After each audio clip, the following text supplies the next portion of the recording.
G'day everyone, welcome back to Zero Access Footy, episode number 22. Today I am joined by the Clash Royale King himself, Mr. Behmmy, otherwise known as the Premiership Quarter. How you doing, young man? Hee-hee-ha-ha.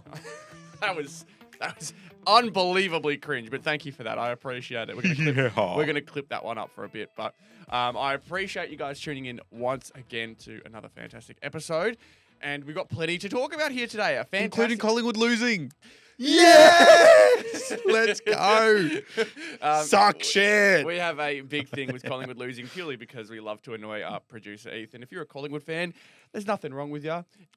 Except you should brush your teeth maybe sometime soon. But nonetheless, with that being said, let's have a look at the review for round number 19. Yeah, so we started off the week with a pretty, it was a pretty expected result, but not as expected as we thought. No. Essendon being beaten by GWS by 48.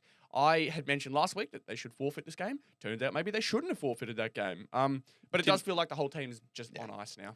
Yeah, didn't really get too much out of it, to be honest. It's not much to really talk about, No. other just the fact that GWS missed the chance for a lot of percentage. That's really all it is. I mean, They got 3 or 4%, but that's really what they could have got 10%. You wanted this to be the first 100-point game. I did. It wasn't.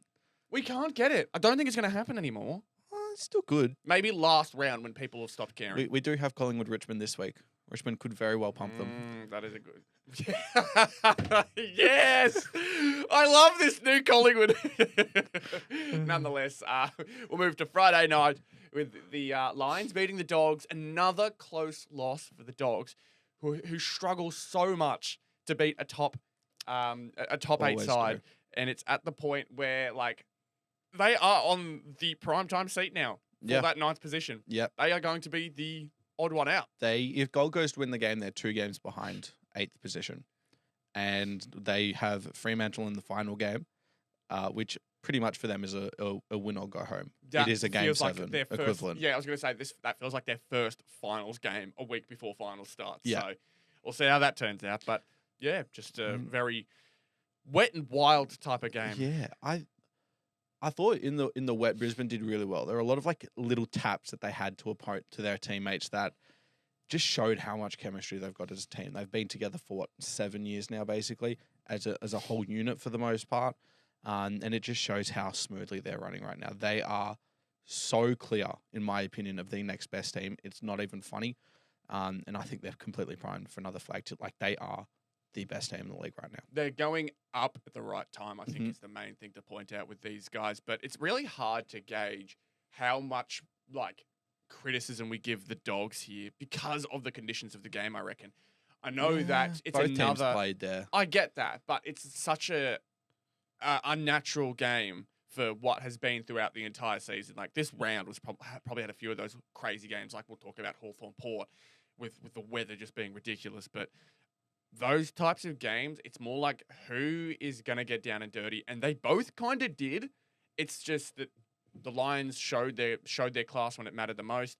Dogs really only made it 10 because of a couple goals in the last couple of minutes, I think. Yeah, they made it really close in the end. They got within a goal, and then Ashcroft kicked the goal after the siren, basically. Yeah. I thought for the Dogs, like we talked about them a lot defensively, and for the most part, they were all right, but the amount of goals that they allowed where there was just a Brisbane player out the back and they were running to an open square, I thought was really poor. Their backline is the biggest concern. Their backline was huge, but even their midfielders weren't working enough defensively, and that was allowing the midfielders, like Ashcroft's kicked 5 goals between them. They're 2 midfielders and a winger. That is true. You can't allow 5 goals between those 2 because that just opens the game up completely. So another disappointing result for what looks to be a 9th place side Dogs very, very soon. But we'll go to Hawks beating Port Adelaide. Close for the first half. And then, as Hawks seem to always do, they blow away in the second half of these UTAS games. For Port, that's season done.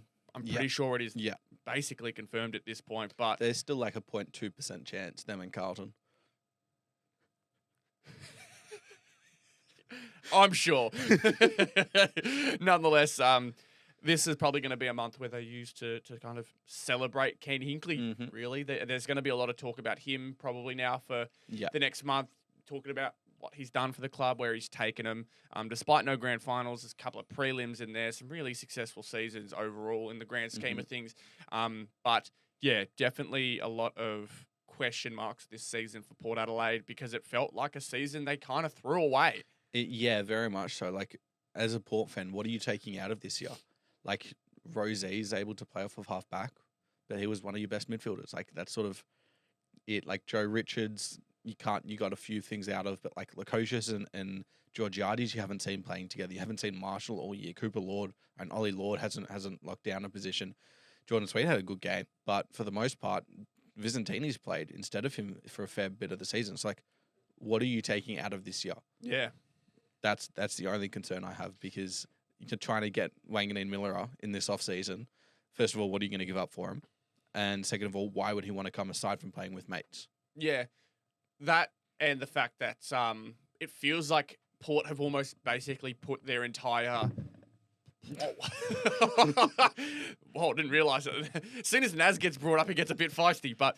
Yeah, hit my leg on the table. Nonetheless, it almost felt like it was a season where they waited to see what their team's going to look like. They did a lot of re-signing, which is good for them. So Miles Bergman's a big one. Yep, Sim did, Bergman did. Exactly. So we'll see whether that influences Naz's decision. But for Hawthorn, some interesting kind of headliners for this game. Jarman Impey with 3.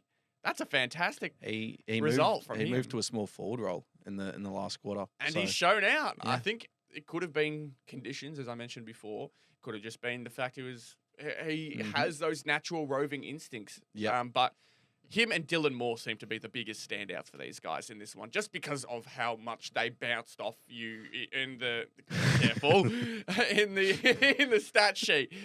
They were very. When I looked at the stats, I'm like, whoa. That's insane from those two. I know Dylan Moore's prone to that type of game, but Impey, far out. Dylan Moore hasn't hit that game, that level this year before. So I think him getting back to that form, is potentially going to be back this week against Carlton on a Thursday night. So that's another addition. And interestingly, when we talked last week about their forward line, I was big on Mitch Lewis, and I was the concern of whether you want to go 2 talls and 1 medium or 1 tall and 2 mediums. They ended up dropping Troll to go for Lewis and then having Gustin and Dia. And it didn't really work because the one who ended up breaking the game open was Jarman Impey. Yep. And if you don't get that, are they in a close game with Port Adelaide? And do potentially Port Adelaide steal it? Because if a team's able to stop Jarman Impey, maybe they aren't able to get over the line. Yeah, so a very interesting and almost unpredicted way of winning that one. But we'll move to Swans beating the Roos by just 31. I did not think it would be as close as it was for as long as it was. I thought, well, he did. Grundy absolutely dominated. You had Swans by 75. I had Swans by a lot, yeah. And I think for a good reason. They didn't have what a lot of people think is their best player on the team, Tristan Sherry, and there's a very good argument for that. Lucky too. He wasn't playing. Lucky wasn't playing. There were so many players who don't regularly get games who are like switching in and out for these guys. So we saw ourselves with Will Dawson in the back line this week. Zach Banch got his first game. Is Comben playing forward now? Comben played forward this game. Nah. I wasn't a fan of it. Nah. But nonetheless, the Roos held up for quite some time. And I was very impressed by that. But again, it's just another situation of 10, 15 minutes of play where the Swans were able to kick away. Everything else was competitive. I think the usual thing for the Roos is that their ball skills just aren't there at all.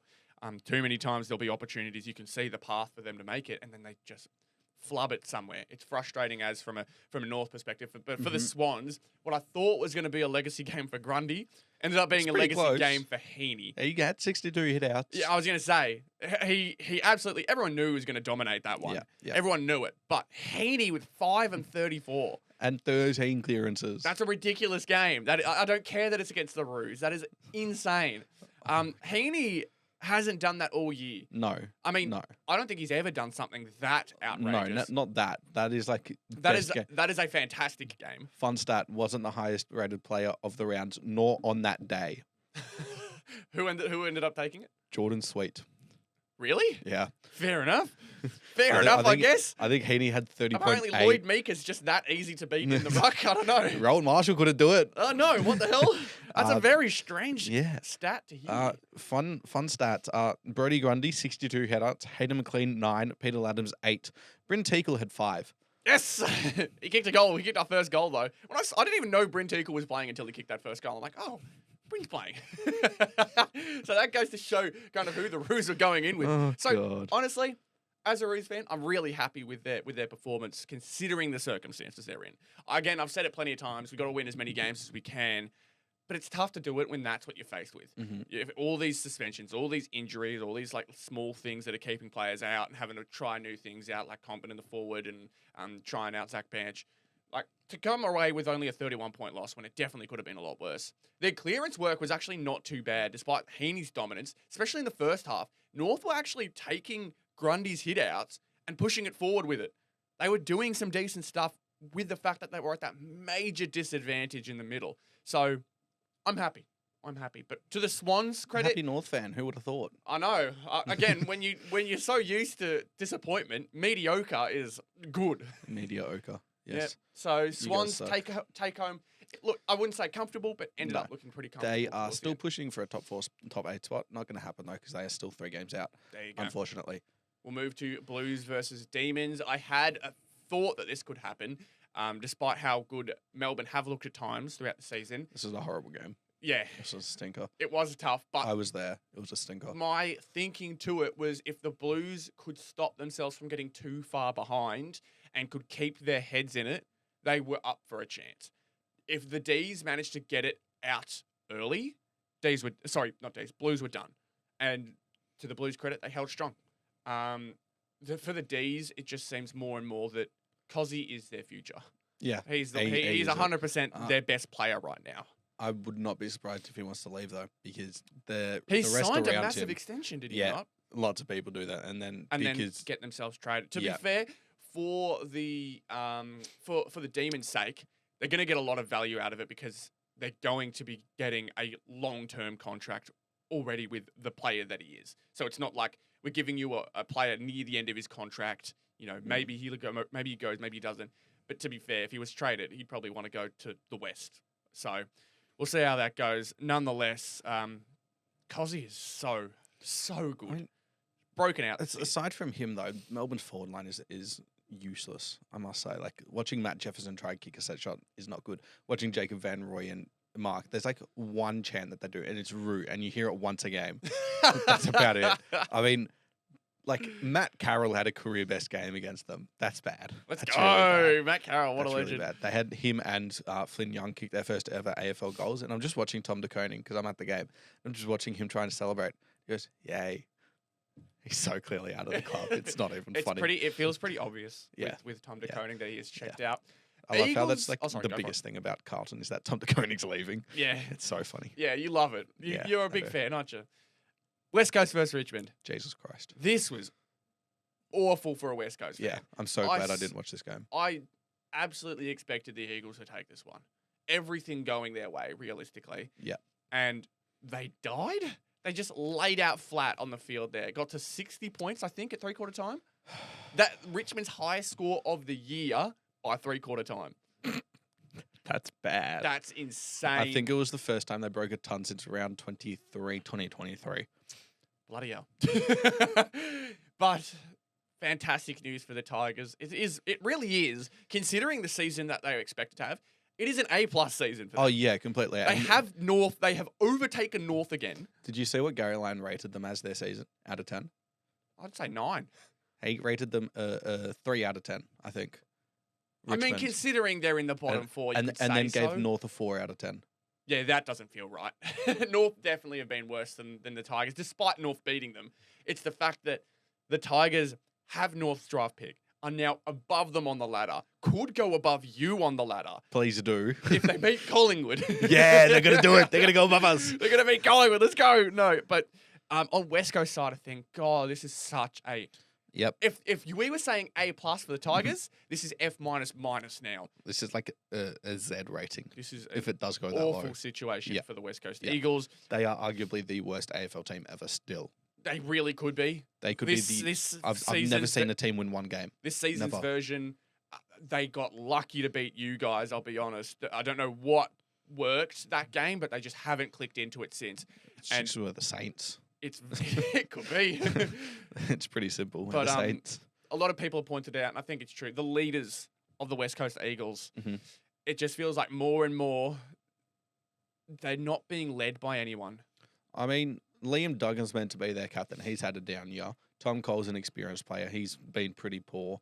Tim Kelly's been dropped like 3 times already this year and hasn't done anything on return. Yeah. Liam Baker's going to be their captain next year, apparently. Who else are you relying on? Like, there's just no one else. It's very scary times for Eagles we're going to fans. talk about them soon because there's a lot of talk about potential picks that they're receiving from the AFL, and we'll talk about it later. But just how are Richmond winning 5 games? Insane. There was questions they'd even win one. Yeah. I remember those questions. Yeah. Cats beating the Saints by 31. Yet another 31-point margin for our preferred team. And are you coming away positive? Yep. Another honourable loss, as they call it. You take away the first 5 goals of the match, and we are down by 1 point. They kick the first 5. That's it. It's a 1-point game. Yep. Naz is a top 2 player in the AFL right now, and it's not 2. God, shut up. Shut up. He had 36 touches and almost kicked 3 goals. He's playing in a bottom 4 side, mate. He is the number 1 player in the AFL right now. You cannot change my mind. He is a pure midfielder on the weekend. Played on Tom Atkins, who is arguably the best tagger. He has had the most tackles this year, and he couldn't get near him. Like, there was this play where Marshall just tapped it down, and Naz roved it. Burst off of Max Holmes, who was arguably the quickest player in the AFL, and then laced out Cooper Sharman in the forward 50, who ended up kicking the goal. That is like top 5 player-esque. Bont can't do that properly. He's up. I'm joking, but obviously. Bloody hell, let's calm down. Just chucking strays at considerably much more decorated and potentially a much better player. Fair bit of Russia blood there. Yeah. Oh, Jesus, don't look at me like that. But I just mentioned that it's another great showing for the Saints in a season that, look, despite the ladder position, I think it's a good season for them so far. Yeah. The fact that they've got a lot of things going their way, it's obviously going to be headlined by the Naz trade, or if it happens. He's not getting traded. He's not getting traded. No, okay. Definitely not. We are arguably the best 15th place team ever. What are you basing that off? Do you know who placed 15th last year? Yeah, Adelaide. Who are? Where are they now? 3rd. So I'd argue that maybe they're probably a little bit better. They're going to finish 2nd next year. Oh, Don't worry. Piss off. I don't want to hear it anymore. Look, I think for the Cats, survived a little scare. Cameron has basically locked in Coleman, so lots of positives, but they've got a lot of soul searching to do in the sense of what does their best footy involve? How does that show itself each week in the finals? Because they're going to need to bring it if they want to win a premiership this year. Because we've seen so many times, especially against some of these top 8 sides, GWS recently, Brisbane, that one was very notable. Some really good sides where they have looked so unlike their best form that they need to work something out. I still think for Geelong, there are issues defensively. Even with De Koning back, they still didn't look great against the Saints forward line that consisted of Max Heath, Cooper Sharman, and Mitch Owens. Yeah. Like, they still didn't look fully at home there, and their midfield got dominated for the most part. We just couldn't capitalise on it. So I think for them, there are still issues with their game, which is why I don't see them as a contender. Pies being beaten by the Dockers by 1. I called it. You did. Picked this one out. You got a hate comment too. I actually got someone coming at me. I think it was a Collingwood fan. Must have been. I think it was because people seemed to not like the pick, and it's like, okay, I guess so. All right, it's the number 1 side. Obviously, it's going to be very difficult to tip against them. But I just felt that the timing was right. Fremantle have been playing some pretty decent formed football, and I thought the matchups worked in their favour. I think Collingwood in the first half dominated possession. I think Fremantle managed to make the most of their scoring opportunities going inside forward 50. Shout out Patrick Voss. Yep. But Fremantle held on by a single Shea Bolton missed goal, and that's all it takes to really cement yourself into finals contention now. They have taken the hardest road I've seen in a really long time for these guys. But they've gone ahead, won 2 in a row. Won 8 of 9. 8 of 9. We were very, very sketch about how they looked to start the season. They're doing very, very well. And they've got the Eagles this week. So you'd expect, to be fair, the derbies are tough to predict. It's gonna be interesting. But West Coast, after last week, man, they're gonna have to make a major shake-up. Surely something's gonna have to change. But this is a well-earned I don't even call it a bye week at this point, but it's a well-earned win. 1 point over what is presumed to be the minor premiers. Obviously in a bit of doubt now because it's 2 points within it after being 3 games clear. But nonetheless, Fremantle, I'm very, very happy. I think this is an awesome little bit of success. A nice story, really. Really hard-fought wins that I think have truly cemented their place as potential contenders. What do you think?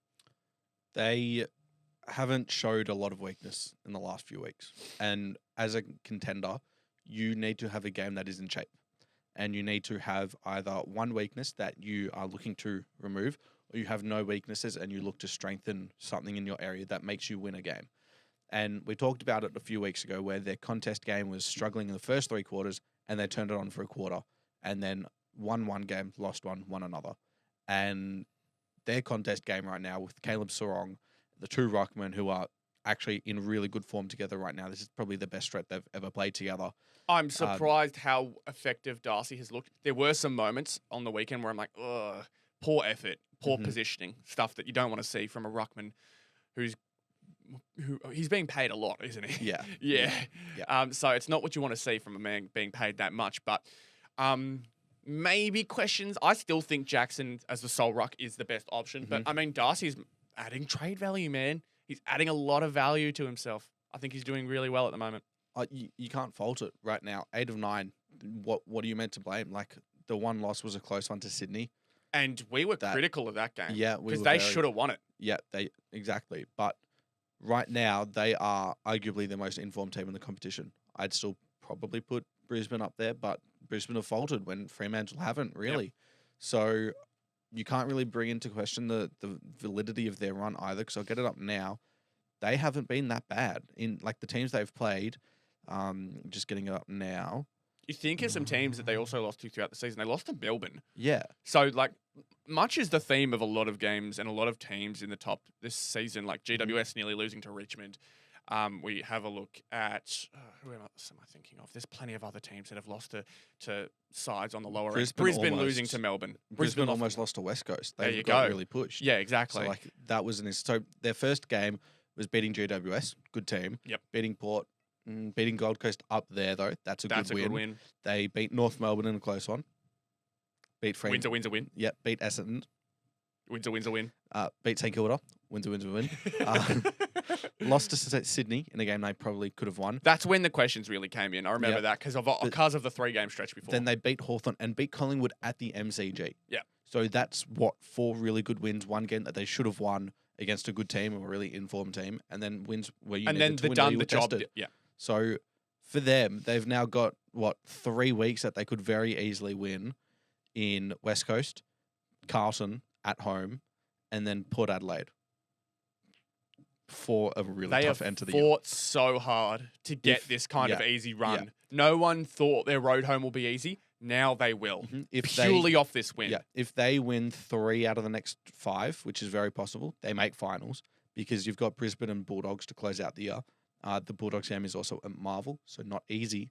But that Brisbane game will be very interesting because it's in Fremantle. Brisbane have done pretty well there over the last couple of years. They got over the line just last year, I remember. I think Eric Wood might have won them, kicked the winner, if I'm not mistaken. But for them, their backline in really good form. Alex Pearce, I don't know if he's back at the moment, but he is a great leader out the back. You've got Draper as a backup. You've got Cox, who's just come back and playing some really good football. Luke Ryan is a completely underrated player. You've got Jordan Clark off of halfback, who is in all-Australian form at the moment. He's doing well. Heath Chapman's been a great lockdown. Their midfield, we know how good they are. And then up forward, what Pat Voss is doing is awesome. I was of the opinion that it could be your third tall because the energy he provides is so valuable. Look what he's done now. And that's being a 4th tall. So for them, they're in a really good position and they're primed to make another tilt at pushing for at least a prelim place. I just really like it because they have earned this nice run towards the end, right? Yeah. This wouldn't be as nice a run if it wasn't for this win and the win against Hawthorn. Those 2 wins have really, really given themselves a fantastic look at the way going home because I was thinking that these guys were going to be the 9th place position at the end of the season. I thought that they were going to be the odd ones out. They're definitely not going to be now. Nope, definitely not. It seems more like it's going to be the Dogs, unless Gold Coast absolutely flop. But the last one, as I just mentioned, the Suns, very, very disappointing from the Suns. I think Why? Damien Hardwick described it as a kick in the nuts that they needed. That is the literal wording he described it as, a kick in the nuts. Jesus. They didn't respect their opponent enough, I believe was the words he was using. But, I mean, you could tell the first half, 59-4, I think it got out to at one point in that first half. Summary. So Crows absolutely feasted on these guys. Yep, And that is 59-4. despite the lack of Fogarty, right? He rolled his ankle early in the game.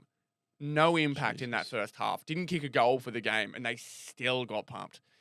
So absolutely concerning. Absolutely. I think they rode the high of the Collingwood win, took 10 days off, really laid back, and that is the result. Away against a team that's slowly becoming a pretty good rival of these guys, especially after how they played last time around. That is a concerning outcome for the Suns because it's going to... Yep. The ninth spot is now between them and the Dogs. I think everyone's kind of understood that because of Fremantle's recent win. Obviously, unless they completely fall apart. It's so hard to see with Gold Coast because of that game in hand. I know. That they do it feels very much like the Dogs now because they are a game behind and the Suns still have that Essendon game. So technically, you could say 2 games behind. It looks to be the top 8 locked right now. But obviously, the games still have to be played. Fremantle could lose this one against West Coast somehow with some derby magic. I don't know. And the Suns may completely fold. Who knows? We really don't know. But as we see it right now, Gold Coast, I don't have faith in them if they do make finals. I think they're going to get pumped week 1 if they do make it in an elimination final too. Because right now, I think their matchup would be Hawthorn. Yes, at 5th. I don't know whether they'll stay there because GWS is very close in percentage.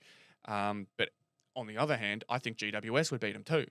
Despite the fact that Gold Coast would be a horrible final to watch, GWS Gold Coast. That would be very an expansion cup final.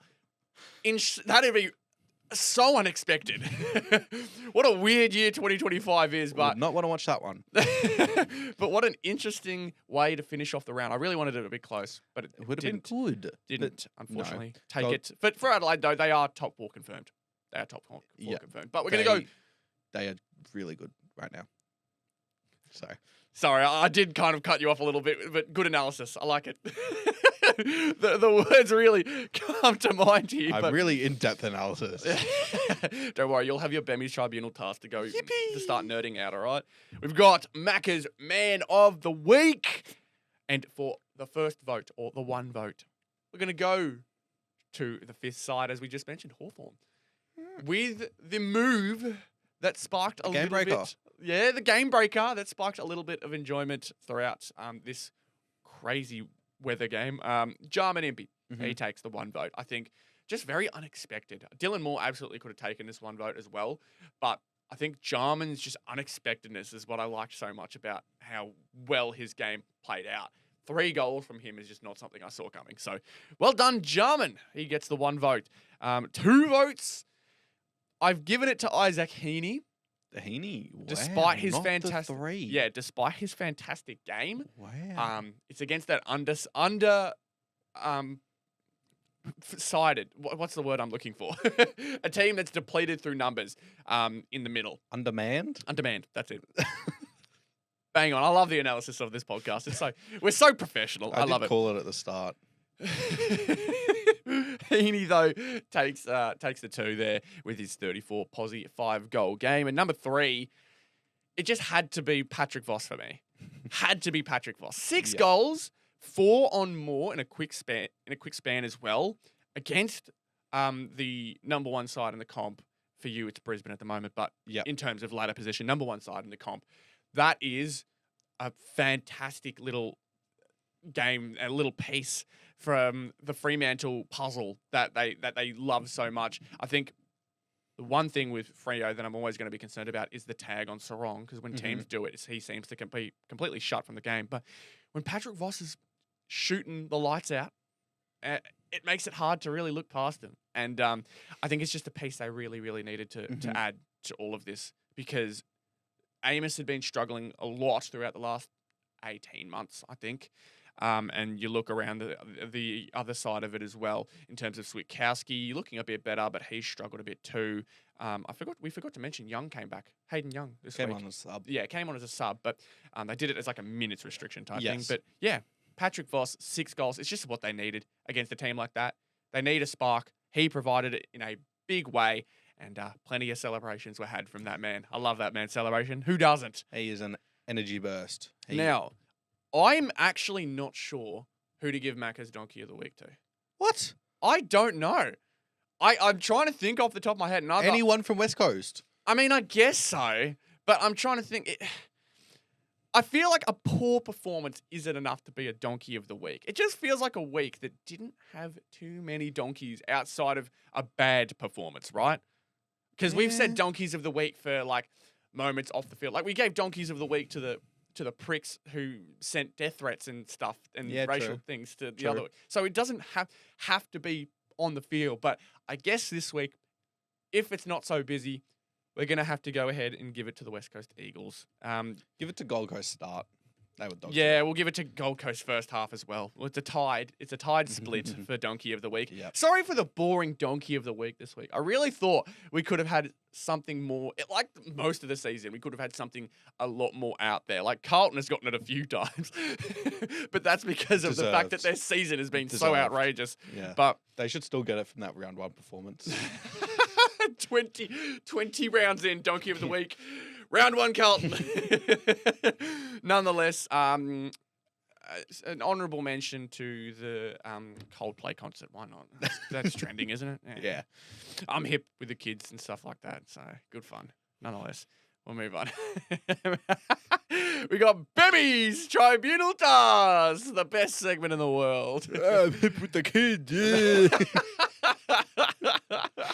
I'm so cool, man. All right, Behmmy, what are the tasks at hand, my boy? Okay, we'll start off with a bit of a review from last week.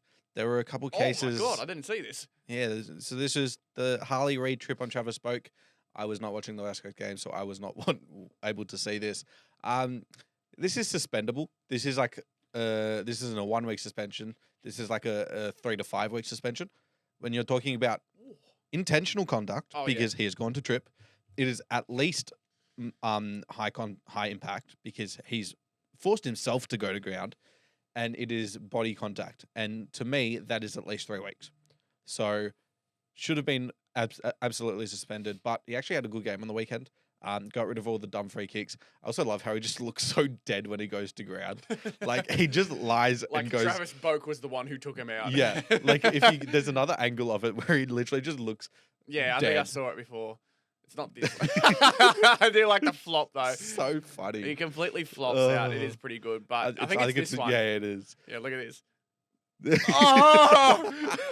Poor bugger. Yeah, who hurt that man? Adam Cerra, when I got spot on, I said it'd be about $5 to $6 grand fine. He got a $5.5 grand fine. Oh, right in the middle. That's literally. Zach Bailey, I got that one correct. He should not have gotten off. And then Tristan Cherry, I said 3 weeks. He got 3 weeks. Mm-hmm. This one, Tom Liberatore. Oh, well, I guess not Tom. No, we got Tom still Tom Liberatore. Yep. Wax Will Ashcroft in the head. This is a $3,000 fine. Very interesting one. Should he get a week for this? Probably not. But do you want this in the game? Also, no. It's going to always happen, though. There's probably plenty of other occasions throughout this one contest. Like, look, there's a push there. Yeah. Pushing happening between Davidson up there as well. The issue is it's not a push to the chest. He very clearly pushes up. Yeah. Which is just not what you should do. Hit him in the chest. But even still, you got to find like Marcus Wintega because it is bullshit. The AFL is corrupt for Collingwood. Do not tell the Collingwood fan that this week. Do not tell I can hear him moving around. He's not happy. He is very much not happy. He's jittering in his seat. But I think I've made the argument before. It doesn't matter if it's unintentional, right? That you get the high contact. If you are uncoordinated enough to hit someone that high while you're trying to go for the chest, then you kind of have to wear the consequences. Yep. And for that, that's a fine. Yeah. And if he does it a couple more times, then I should go to a suspension because it's the same with the umpire contact stuff. The more that you do, the repeated of it, you get more punishment. But we do move on to the big one, the Stephen May bump on Francis Evans. First of all, how is Francis Evans playing football club in 2025? Don't say that after he's been laid out like that. Apparently, he lost a tooth, from what I've heard, from Max Gorn, potentially. Is that his tooth? Hang on. What, you think you've just seen the tooth? Hang on. Is that his tooth? Or is I that something can't too see big it. to be his tooth? I don't know. Am I being dumb The tooth right will now? be very hard to spot, mate. It'll be very hard. Yeah, it would be. Maybe it's its mouth guard. I don't know. You see like a little white speck come out of his area. Oh no, that's on the ground beforehand. Yeah, good Never mind. spot, mate. Well done. This has been sent straight to the tribunal, and either means it's 3 weeks or nothing from history, Mm-hmm. because it's either so much that the MRO can't hand out a suspension, or they're going to deliberate and not give him anything. David King was very much saying that this was a 6-week suspension. Oh my God. That's what he said immediately after. Then on first crack, Joey and Ben Dixon were of the opinion that Stephen May had no other option but to go and win the ball, and the way he did it was perfectly fine. They also related this to 2 incidents, which was the Ben King hit on Lockie Whitfield a couple of weeks ago, where he went to go for the ball, went past it, and then collected Lockie Whitfield. They made the argument that he went for the bump, but he didn't. He went for the ball and just missed it. And then also the Alex Pearce one on Darcy Byrne-Jones a few weeks ago, where that also got off. But that was given 3 weeks and then got off. The way that I'm looking at this is you've got to look at where the ball bounces.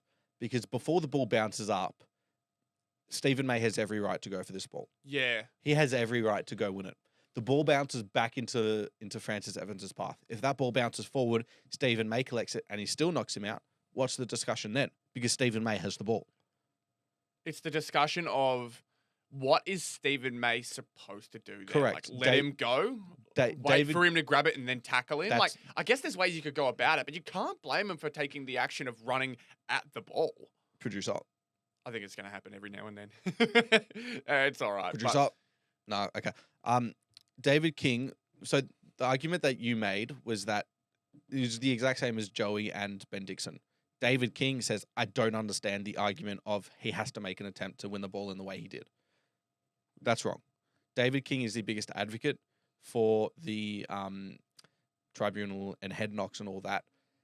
He is completely wrong in this instance because Stephen May has every right to go for that ball. Yeah. He doesn't go towards Francis Evans in any way that removes his duty of care towards him. He doesn't go to bump him. He doesn't go to not go for the ball. His eyes are on the ball. It's not like he's gone to bump him and there's a raised shoulder or anything that hits Francis Evans. It's literally his arms in against his body. He cannot make himself any smaller in this situation. It's just the fact that the ball unfortunately bounces towards Francis Evans and then that resulted in a head knock. This should not be a 3-week suspension in any manner. It's just unfortunate that the ball bounced away from May into Francis Evans' paths and he got it first, which is where the discussion comes from. Yeah, exactly. It's another one of those situations where the result is worst case in the sense that someone's been concussed and you think to yourself, right, could the player have done more to prevent this from happening? And that goes on both ways. Yeah. Right? Is Francis supposed to protect himself there? I think he was completely fine. I think both players are completely fine. Absolutely. And that's where the argument of, accidents happen in football. But it's almost like the AFL doesn't accept that. And so this is where I'm bringing up the point. At the moment, we have careless conduct and we have intentional conduct. It used to be you have accidental, intentional, reckless, and careless. In this incident, it would be classified as accidental, meaning just because it's severe impact and high contact doesn't mean it's careless and he would get a written offence. It would be accidental, graded as nothing. The issue is when you remove that, it just becomes black and white in a completely grey area sport. Yeah. So you remove every ability to grade this properly by making it just careless versus intentional, which is where it needs to come back. Yeah, it almost gives you no room for that. There's no wiggle room. Yeah, there's no... Completely. As soon as the action is made, it's almost like you either get completely off or you're guilty. Guilty as... regardless on whether the action made was a football play or not. Yeah. And we're all smart enough to know what an intentional hit or an intentional bump looks like. But when it gets to the point of stuff like that, where we can all tell it's going for the ball, right? And you have to make these arguments of, oh, he should have protected the ball, he should have changed his action.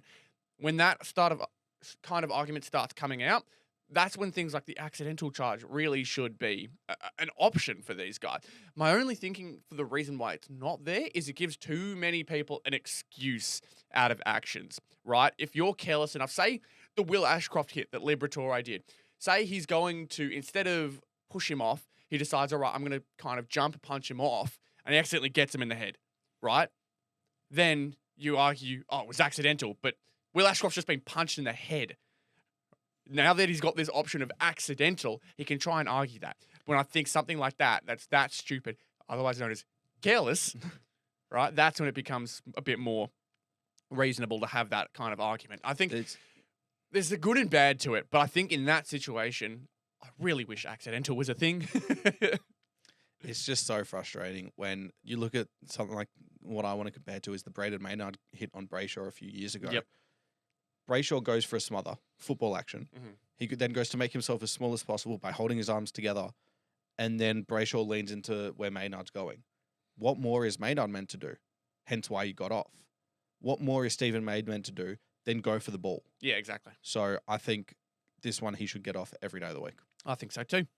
With the discussion of West Coast that we had to start or to end even the the review of round 19. We discussed now that this is one of the worst seasons we've seen from an AFL team. Yep. Probably, I mean, the season's not over yet, but so far it has surpassed the North Melbourne bad seasons. Surpassed their own seasons for West Coast. Yeah, I was going to say, it has been one of the worst in a good while. So one win, too many losses to count, 17 or 18, something up there. But what do we do with this side? Because they are very much in priority pick territory. Mm-hmm. Reading Cal Tumi's Monday calculations. And calculations. Yes. I love it. Thanks for repeating what I said. I thought it was funny. He has gone Cal's good with that stuff. Yep. Because Greg Swan. I love how you've just tried to ignore me there. Let me do my funny moments, all right? That was really good. All right, keep going. I'm sorry. That's not getting cut out after. So Greg Swan obviously come in from Brisbane. His last game was the Friday night against the Bulldogs. And he's got a lot to handle because obviously there's a lot of stuff that has been changed and there's a lot more that he wants to change. This is going to be one thing where it sets the precedent for the future because we saw it a while ago. Brisbane was the last team to get one priority pick, which was the 2016, and that was end of first round, pick 19. Obviously, the draft was less ruined back then due to academies, father-sons, bids, everything like that. Yep. Compensation picks is another. And there's been a few since then. So Gold Coast got it 2019 to be able to not lose either Matt Rowell or Noah Anderson in that draft because they both came on record saying that they would leave whoever drafted them if they weren't together. So they ended up getting pick one compensation and a couple academy selections that no one was able to match a bid on and they didn't need to obviously pay picks with. And then North Melbourne was the other one in 2022 where they got a start of second round selection and end of first round selection. One was the year of, one was the year after. They had to trade both of them in order to get the rights to be able to get the access to it. The issue for them is they won, I've got the numbers here, North Melbourne won 12 of their previous 84 games to be able to get those picks. Those are all a tough 84 So games. within a 4-year period, your average was 3 wins.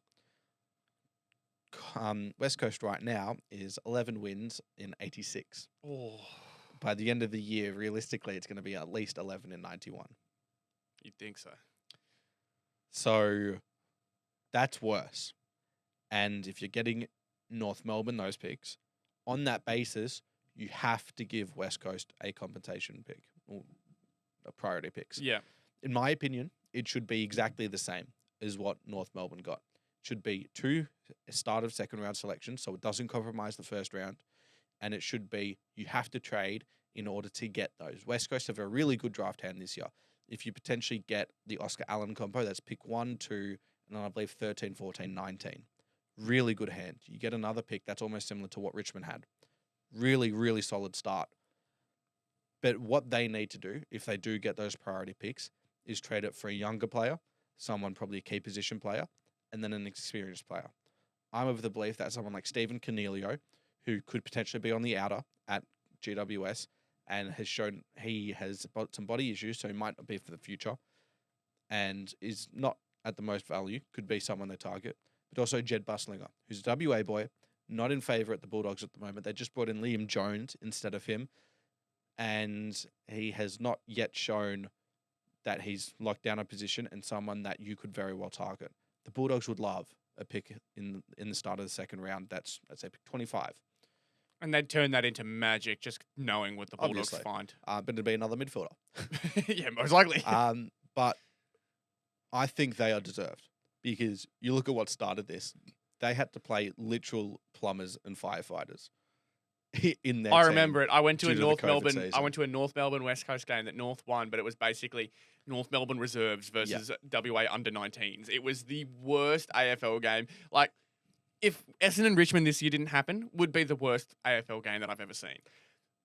Because it was just it was a clown show basically, Yeah. completely out of West Coast's hands too. So this has been a hand they've been dealt in some pure unluckiness in some circumstances. There's been a lot of unluckiness with the COVID stuff that happened and the fact that it ruined their list. Speak of McGovern as well, not being able to see Yeah. him finish out his career the way he would have liked. There's also the factor of there is so much list mismanagement on that.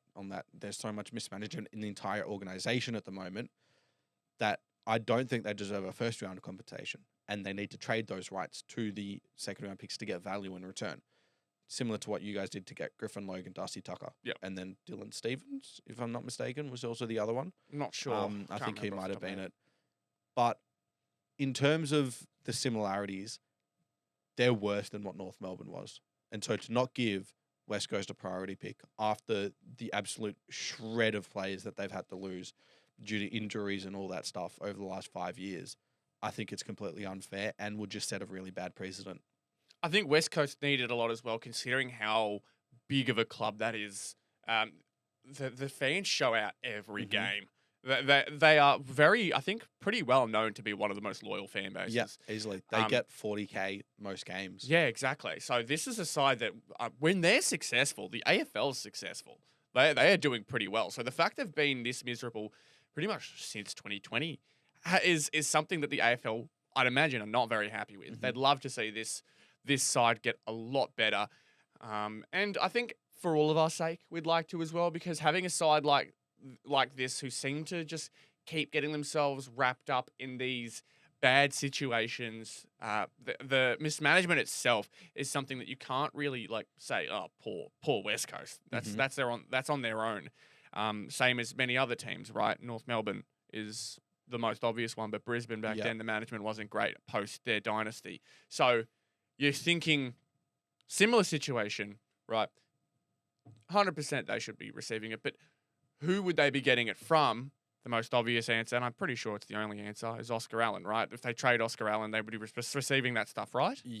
As in, Oscar Allen's not trade, Oscar Allen's a sign. So okay. They'd get compensation for Oscar Allen, which would end up, assuming it's Ben 1 well, compensation. that's what Ben Mackay had signed. Yes. Okay. Yeah, so understood. they would end up receiving a pick after their own, which would end up being pick 2, because they're not going above anyone else. And that would also result in someone like Tom de Konings. He would be wherever Carlton finish. It'd be directly after, even though they traded their pick, it'd still be after where theirs is. Sam Draper's another one. He's been rumoured to leave potentially. And on potentially band 1 compo, that'd be after Essendon's most recent pick, not any of the ones they've traded in. Yeah. Okay. So I think the funniest thing out of all is that we're comparing Oscar Allen to Ben Mackay. In the sense that Ben Mackay can't do a handball. You know what's insane? We could have a draft of 1 and 2 West Coast, 3 and 4 is Richmond because of the North pick. We could have Melbourne finishing 5th, or 3rd last, which is now pick 5, Essendon, and then the Essendon compo, which would be 5, 6, 7. So the first 7 picks go to 3 teams. Then there was at least 3 academies that are in the top 10 as well. So that pushes out pick 10. When you're finishing 15th, you would have pick 11 at best. That is very funny. But the draft system's okay. Don't worry. Saints fan is a very happy man over here. This is why we need to lose. Yes, yeah, no, I know what you're saying, but what an interesting situation. Now we move to on the other end of the spectrum, but The still best situation of all. Collingwood are in the mud.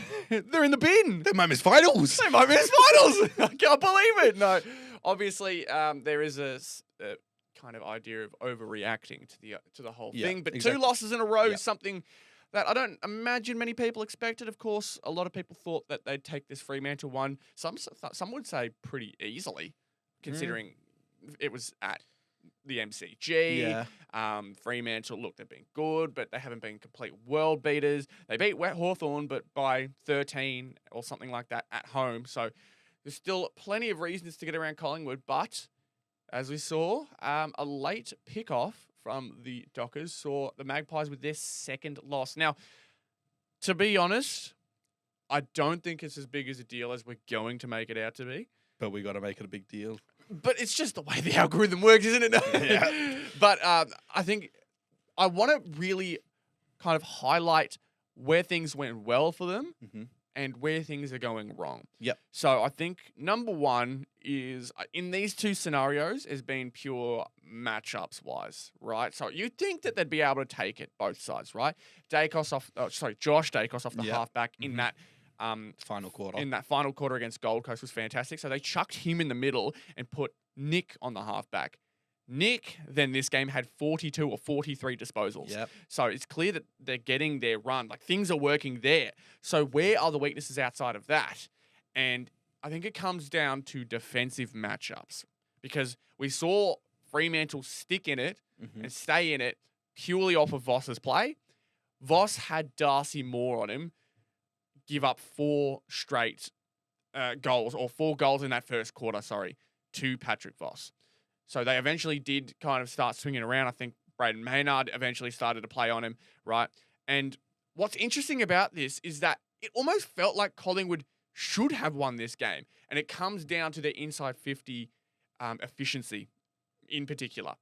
We saw it a lot in the first half at Gold Coast. They missed those didn't kick a single goal in that first half, right? And then started to chip away at it. I think their inside 50 efficiency is where once they start to really, like, we've seen it before. We know they're capable of it, and that's why I think it's a bit overblown. But that's where a lot of their problems are coming with. So you're thinking, how can they improve that? Because their leading goal kicker this year is their small forward, Jamie Elliott. So who are the ones who need to step up? McStay, Membry, and Myercheck. Myercheck did pretty well. He kicked the first 2 goals for them. But exactly. What I want to say about that specifically is, before the last 2 weeks, they had been on an insane stretch for inside 50 efficiency. Like, I'm talking 40% score efficiency. And that's why I'm saying it's a bit overblown, but you're seeing what happens. It's overblown, but could it be the fact that during that stretch, that was what was overblown? The fact that that was not sustainable, and now they're coming back down to earth. Okay, yeah. Because you talk about the other way, their forwards, Membry's not going to win you a grand final, realistically. Myercheck's not going to win you a grand final most weeks. McStay's not going to win you a grand final. Tell you who will? Mason Cox. Don't stare at me like that. It was a joke, all right? Leave me alone. It was supposed to be funny. Please stop staring at the camera like that. You're freaking out our audience. You're already tough to look at as it is. I have to spend an hour with you every Monday, all right? Just don't freak out the audience too much, all right? You're trying to make a schizo edit, aren't you? Yeah, he definitely is. So the Magpies, in the sense that I think their forward line is the major thing at the moment, but there's still other things around the ground. I disagree. You disagree? I disagree. I think their forward line is a problem because when Bobby Hill's not there, there is a lack of match winning, because as good as Elliott has been, their key forwards have lacked, I think, consistent form altogether. I don't think they've had good games where everyone's been able to dominate in the air. But I think their midfield is another concern, because you look at last week, what happened in the first 3 quarters. They got dominated, where you can't have Mitchell, you can't have Long, you can't have Sidebottom playing in there, because that's how he revived his career last year. Dacos has been really sore and looks sore over the last few weeks. And then they put Josh Dacos in there randomly and it works. And then you go back in this week, take out Mitchell, and then Sarong has the game he has. I think what Anderson and Rao did last week and what Sarong's done this week indicates that they're missing someone to be able to go to them. And that's what Sidebottom did at the start of this year and the end of last year. And that was when he was at his best. And my thinking is, if they want to have another ball winner alongside Dacos and Pendlebury so that they're more outside players, which is what they want to be, then you've got to have a Long in there or you've got to have a Mitchell in there. And you can't have a Sidebottom, a Long, and then a Pendlebury or a Sidebottom, Long, and a Dacos all together. It doesn't work. So the fact that you're allowing these star midfielders to be superstar midfielders, it's allowing the other team to have their best assets. And as a team, you need to be taking away their best assets. I think that biggest indication was Caleb Sarong. He had Sarong 37 had a touches fantastic game. And I think when it comes to those tough players who get in and about, we saw a hard tag from James Jordan, keep him to like 9 disposals. And Marcus Wintager. Yeah. So like we've seen that that's what stops Fremantle. They were pretty poor in those 2 games for a lot of it. Was able to get over the line against St Kilda because of a great fourth quarter. But they really struggled against Sydney at times. And Caleb Sarong allowed 2 goals to James Jordan. So for Craig McRae, there's some questions in this team because there were a lot of changes and you've got so many options. But what is your best team? Because is it with Tom Mitchell? Is it with Ned Long? Is it with Sidebottom in the midfield? Is it now with Josh Dacos in the midfield and Nick Dacos off of halfback? Because he looked at his best than he has over the last month, aside from like a few good moments in the St Kilda game. Yeah. So for them, there is still a lot of questions. And we talked about it last week. How are you going to handle resting players throughout the back end of the year? They might not have to because they need to get their best team in form together before the end of the year. Yeah. And I think I lie on the side of it's probably not. You mentioned before that is it not sustainable, this great inside 50 efficiency? Yeah. I think I lie more on the end of no, that is sustainable because there's a reason they're number one. Right, they've been doing it fairly often throughout the year. And we've seen now 2 weeks of times where the matchups within the middle, so right, their delivery may not be as great. Obviously, that's not to say that their delivery is bad because you've got arguably the best inside 50 kick in Dacos, Nick Dacos in there delivering absolute peaches to him. But he hasn't been the best this year. Yeah, I guess so. But like, if there's anyone capable of it, Matt Kennedy's been the best this year. What a pickup for and the Dogs. He was the worst last year. So big turnaround. Big turnaround for the man. Maybe it's a situation. But at the same time, I think that the Pies are more than capable of turning it around for themselves. More than capable. And like I said, I lie more on the side that a couple of bad weeks. You'd said they're due for a bad one plenty of times before. They've had 2 in a row. And they've now had 2 in a row. Arguably 3 with the West Coast game. Very arguable. I would agree with that. But that is the little look at the Pies, because now we're seeing a few holes in their armour. So let's look at the round 20 preview. Otherwise, as you've coined it, the rivalry round, because we have 4 different big derbies, matchups, all that type of stuff. So we'll start off with number 1, which isn't a derby or a main rivalry. Hawks versus Blues. Nothing too much needs to be said here because I think it's pretty understandable where we lie on this one. I am going to say the Hawks win this one by 55. Jeez, a demolition. I think so. I think Hawks are definitely the type to run out in bursts. And like I said last week, Carlton have been very prone to just a complete lapse, a complete give up and meltdown when they start to let a lead grow and they don't fight back. When they stop that second punch coming in to bring it out to 5 goals, they just lie flat. It's happened so many times. So I think Hawthorn are capable of running quick, and I don't think the Blues are going to be able to come back from that. I think Hawthorn are going to rely too much on the idea that Will Day is just going to solve everything. And the fact that they're going to get a bit too ahead of themselves, I suppose, is a way to put it, in the terms that they just think they're going to do what you say and blow them out in this game. I think this is actually going to be a really close game, and actually Carlton put them to the test. I don't think they get the win, but I think Hawks win by 9 simply because of the fact that Carlton can surprise them because they're not going to expect it. I think Hawthorn now with the return of Will Day will be like, yes, now we're on, and they get a bit too ahead of themselves and Carlton really shocked them. Okay. I guess that's understandable. I'm just trying to think, right? I don't imagine that the Hawks are going to be like that, but it's more than possible. I Right, think the when Hawks are one when of you've the got teams someone that like are Will like that. Day, when you've got someone like Will Day coming in, it's very understandable. I think the fact that they don't have a Kerno stopper, Josh Battle's going to be dog shit. Toby Pink stopped him. Josh Battle's worse than Toby Pink. Oh, big statements here. It's not a big statement, mate. That's just here we facts. go. Here we go. We've got the Mad Saints fan coming in once again. I think you give Kerno enough chances this week, and I think he really takes it and could push them all the way. He's absolutely capable of it. Bombers. What are you doing? 100-point game. I was going to say Bombers versus Dogs Friday night at Marvel. Last time it happened, it nearly got to 100. We saw 49 from Dale. That was a very interesting one. How much have the Bombers improved? Or have they somehow gotten worse? They've gotten worse. You really think it's going to be a first 100 plus? I think it does. I think it goes 103. 103 to the Dogs. This would be embarrassing. The thing is, and I'm not saying it's going to be an upset. Don't get me wrong. The Dogs have been prone to a very, very unusual bad game against a really bad side.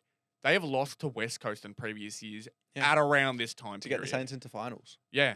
I've seen it happen. Yep. I don't think the Bombers take it. I just do not think they have the personnel to do it. But I don't imagine the Dogs are going to be able to smash them the way we think they will. I think the Dogs win this by 35.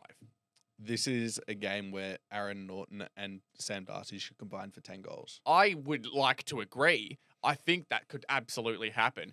But the Dogs, for some reason, love to take the pedal off at this point of the season. What's the line for this one? Let me check the line. You're going to put money on the upset again? God, no. What? Why wouldn't you do that? So, Essendon are a worse odds than Richmond to win this game. No way. Dead set. Essendon are $11 odds. Richmond are $10.50 odds. The line is at 52.5 points. Jesus. Oh my God. Yeah, that's a big one. I've got basically double the line. Yeah. We'll move on though to a second Friday night game at NG Stadium. This one is going to be the Battle of the Bridge or the Sydney Derby. We've got Giants versus the Swans. Now, this is going to be a lot of fun, I reckon. Not just because of the rivalry aspect, but because of the fact that the Swans are looking better and better every week. Mm-hmm. And the Giants have had some fantastic games as of late. Yep. Who do you think is going to come over the top here? I'm a big Swans man. You are a big Swans man. I think You're a number one in the comp Swans man. Arguably. Shut up. Theoretically, the Swans could finish above Collingwood at the end of the year. I hate you. Don't even bring that up. It's so unlikely to happen. You think they're going to lose to Richmond, do you? You definitely think they're going to lose to Richmond. Yeah, all right. We'll get to that in a sec. No, because I just think the form that the trio of the Swans three are in is just so difficult for the Giants to stop. They're not tagging anyone anymore, and their midfield has sort of resurged from that. But I think against this three, the form that Grundy's in, he will kill Briggs. Like, I have no doubt in my mind about that. Still concerned that this back line, the forward line of the Swans versus the back line of the Giants is an interesting matchup. Papley won't be back. Amadi won't be back. McDonald won't be back. So it's Buller, Laddams, and McLean. Ooh. Yikes. Buller's been all right. Buller's got a very straight kick. I like Buller. But the Swans just always seem to find a way. Like, you look at their set, they just found a way. Yeah. And to be fair, Giants are the kings of inconsistency. Yeah. So this could flip on a dime Swans way. I think they've won 5 in a row, the Giants. So I think they're slowly, this is a week that they just slightly fall back. Probably continue to win out the rest of the year. I think this is the 1 week they slightly go down. The Swans also have been 8 of 11 in the Battle of the Bridge over the last 5 years. Yep. The Giants have won by 1 point, 1 point, and 2 points. I'm going to go Giants by 2 points on that. I was going to tip the Giants anyways. I'm not doing it to be contrarian. I think, the Swans absolutely have what it takes. They definitely have what it takes right now to pull it over the top of the Giants. But I don't think their inconsistency goes as far as them losing to them, because I do think the Giants just in general have a massive matchup advantage going their way. You could argue the midfield goes Sydney's way with the absolutely incredible form Grundy's in. Haney's been fantastic. Goulden being back, even though he's more of a winger type. I just think that the Giants' forward line is so on fire. Stringer's finding his form in a way I didn't think possible for him after that super sub moment against the Gold Suns. Coast, yep. Cadman's been kicking goals left, right, and centre. Hogan didn't play last week, so I don't know if he comes back this week. But if he does, that's another added bonus. And then Toby Green in there as well, just to sprinkle on top with their fantastic captain. Obviously, we know how good their backline is, and I believe Taylor comes back soon, doesn't he? Not this week. I know that. But he comes back very soon. So Yeah. not this game. Despite that, their backline is held up. Obviously, the usuals, Himmelberg, Whitfield, those types, Buckley, those guys you always just rely on. Jones, the little rocket that he is. I think the Giants take this one. But I'm going to say 2 points just because of previous performances and form. So let us go to the Suns and the Lions here. The Q Interesting clash. game. Very interesting. Lions game. always seem to take this one. They always They do. do. It is at people first, though. Mhm. And we've seen the Suns do big things there. I personally think the Lions are going to take this. Agreed. I think despite how well the Suns have played there, Lions, you have mentioned they're in great form. They've been just solid all year round. It's their first Saturday game, I think, in a good while. But Lions, I'm going to go by, I hope it's a close one. I'm going to go 5 points. Wow. Out of hope, really. Just hope that it's a good game. Yeah. Interesting stat. No team that's lost to Gold Coast that's ever won the flag. I've heard that a lot. Collingwood have Especially lost. towards him.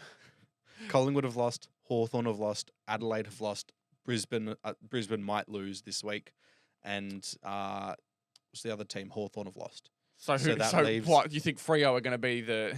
It's Freo. It's Geelong. It's GWS. That's about it. If Brisbane lose, Yeah. I think Brisbane get over the line by 11.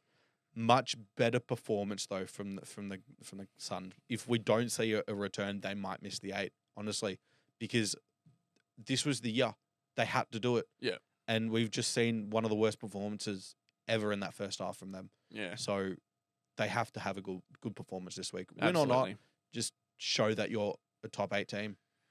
There was a chance for them to go 3-3 over their most recent 3 games after that Collingwood win. They've obviously had a very tough stretch of 3 games here. This has tested them. So they're 1-1 now. To go 2-1 in this stretch, I think would cement them as a final side. But they've got to do it. Next we go to Dockers v Eagles. This one on paper looks to be another 100-point game. You think after no 100-point games all throughout the year? I'm tipping the Eagles. By 100. Yeah. He's onto something, this man. I'm putting over 40 Eagles. I'm putting money on that. Rage bait. Yeah, that's it. We're not clipping. mail. We're not. All of this is not being put in the clip. But I genuinely think this is going to be a Dockers 80-point win. I wouldn't be surprised. I've got like a 1% hope that Eagles win just to be funny. But the Dockers get this done by 42. Yeah, I hope so too. It'd be funny. It'd be so funny if they lose. If they beat the top of the ladder and then lose to the bottom of the ladder. That'd be the funniest thing. They'd find a way. Roos versus Cats. Now, after last week, I have a feeling that it's going to be a bit closer because a Cats at Marvel is never the best Cats we ever really see. Yep. I still think the Cats take it, but I'm going to say Cats by 25. I'm going Roos. Kanga. Cats at Marvel suck. You guys have had some good performances that you've been able to bank together. And Lucky should be back. I hope so. We won't have Sherry, but I don't think... Oh, yeah, true. But they don't have a ruck. They have a ruck that's really going to dominate it. I think your midfield gets on top. And I think if Lucky returns with the issues Geelong have defensively, obviously Toby Pink can stop Jeremy Cameron, given he stopped Charlie Curnow. What a ruck matchup we've got, though. Bryn Teakle versus... Flat Stanley. Yeah. That is the exact matchup I was hoping for when I was looking at this prime time in 2025. Prime time, this one. God. It's literally prime time. It's a Saturday night game. Oh, my God. That's so good. Saturday late, though, at the Adelaide Oval. A real contender. A real fight, this one, against a prime time game of Roos Cats. Is the Showdown, Crows versus Port. How this isn't a Friday night game. Still. I could not tell you. The fact that Giants Swans got it, I don't know. But it's always bound to be fireworks, this one. Crows versus Port. Who do you reckon's going to take it? Because, I mean, I'd say we have the same idea, but it always seems to just shock you. This always gets you. Port just have too many injuries. Like, they don't have a midfield aside from Butters. Yeah. Well, they didn't And have Rosie. no Rosie, no Horn Francis. Oh. They got no one. So That's so rough. So to And me, Butters didn't even have a great game against Hawthorn so too. like, so unless like Kane Farrell has 55 touches and Butters Joe- has 80. yeah, literally like I couldn't see them do it, to be honest. Yeah, Crows by 55. Oh, that'd be such a disappointing showdown. That'd be so disappointing. I'm not going to go that outrageous. I'm going to go Crows by 25 because of that showdown magic we love. I think there'll be some kind of BS that comes around and makes this game close. I can't give you an analysis. Wow. It's just the showdown magic. You got to give a bit of that. Tigers versus Pies. I'm going Tigers by 10. Going Tigers by a point. I love clip farming. It's so much fun. Can we get producer Ethan's prediction for this one? I just want to hear it. Please. Please. Producer, speak into the microphone. Please, producer Ethan. I want to hear your prediction. Pies by 80. We had to have someone with common sense here. It's just a shame it didn't come from the producer, that's I'm all. sticking with the Tigers. Yeah, I'm going Tigers by 10. I'm so happy to take the L on this podcast. Yep. Just, if it happens. The greatest thing ever. Oh my God, I'm coming back to this over and over and over again. This is going to be, we're going to make it our channel trailer. Yes. The black and white is going to be Pies by 80. And then there's just going to be clips of Richmond whacking them. I can't wait. I think the Pies get really inaccurate in this game and the pressure gets to them. Yeah, they go 5 and 30. I think they might kick 8 goals, 17, and the Tigers just come out and kick like 10 goals, 9, and win by a point or 2. I don't even know if that's mathematically like, 8 goals, accurate. 17 is 48 plus 65, 10 goals, 8, I said, or 10 10 goals. goals 9. 10 goals, 9, that's 4 points. Yeah, fair enough. Okay, I did change my not tip, count it. Tigers by 4. Off that math, yep, that makes sense. Yep. Saints versus D's to finish off the round. You, I think, are going to be disappointed with my tip here. I'm going to say the Why? Saints win. So am I. Fuck the Demons. Yeah, but don't you want a good pick? And if Yeah. you're going to tip the Saints winning while the Richmond Tigers win as well. But if we lose to the Tigers and to North, but we beat Essendon and Melbourne, that's perfect. Is it? No. Either way, My logic's flawed. I think there's a lot of really big rises in this team. And I think this is the week to do it. We do not have the power to stop because I pick it, even though we did it with Marcus Wintega like 10 weeks ago. Yeah, you're just waffling He's now. not playing in the midfield, though. That's the thing. I don't care. You're waffling. Naz is probably playing in there and he's going to get 50 touches. Okay, Naz by 50. Naz by 50. I'm going to go Saints win this one by 20 points. 20 points, yeah. I actually don't know who to win this game. I don't want us to win this game, and I don't want them to win it. So let's go Saints by 2 Let's go with draw. Yep, let's do it. Yeah, Draw. he's going to draw. He's Yeah. picked it out. All right, fair You've enough. picked it out for me. You fence sitter. I can't stand you people. I really can't. Especially a Saints fan. You people. You're a Saints fan. What's I just that mean? I said especially a Saints fan. What do you mean, what's that mean? You trying to go for some undertones here? You're disgusting, you are. The fact you went You there, are a feral human being. you are disgusting. Even the people who watch this don't like you. That's it. I am ending the podcast here. I am stopping it before it gets out of hand because you are a disgrace, my friend. Anyways, thank you guys very much for watching Zero Access Footy episode number 22. Thank you all very much. Be sure to leave a like, subscribe, follow us on all the other social media platforms. Thank you again, Mr. Bam Gaddy, for joining me today not a because you problem. are a co-host and a regular awful human. And I hate you. And Collingwood lost! Let's go.